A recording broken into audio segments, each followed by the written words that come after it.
Jasmine? Cerita Jasmine?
Pakai uang jajan, kan?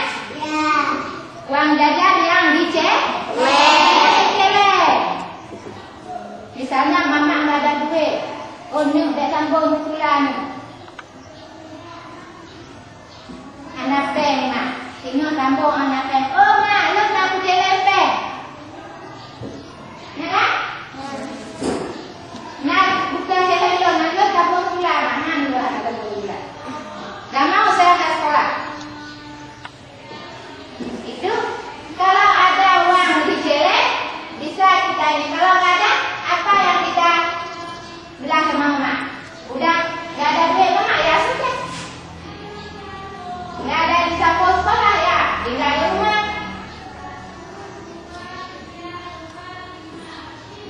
Kerja ya? Mau kerja kecil? Enggak. Ya, mau sekolah?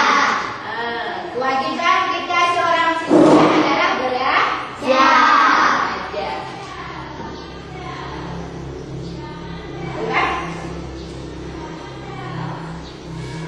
Jadi manfaat dari kita menabung itulah tadi yang dibilang. Apa manfaatnya? Kalau misalnya mama nggak ada duit, bisa kita pakai duit pinjam. Tapi jangan-jangan untuk keperluan sendiri, jangan oleh pakai pinjam rumah. Jangan pakai pena ya. Gimana? Jangan pakai pena yang kanyo yang perlu, jangan. Siapa yang